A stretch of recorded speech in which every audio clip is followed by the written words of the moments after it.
മുംബൈ ഭീകരാക്രമണത്തിന്റെ സൂത്രധാരൻ തഹാവൂർ റാണയെ ഭാരതത്തിന് കൈമാറും. നരേന്ദ്രമോദി സർക്കാരിന്റെ നയതന്ത്ര ശ്രമങ്ങളാണ് ഫലം കാണുന്നത്.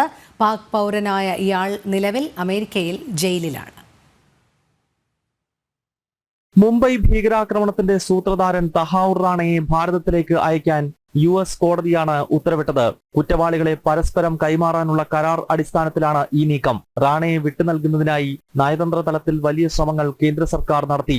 2009 US പോലീസ് അറസ്റ്റ് ചെയ്ത റാണയെ 2011 ഷിക്കാഗോ കോടതി ശിക്ഷിച്ചിരുന്നു.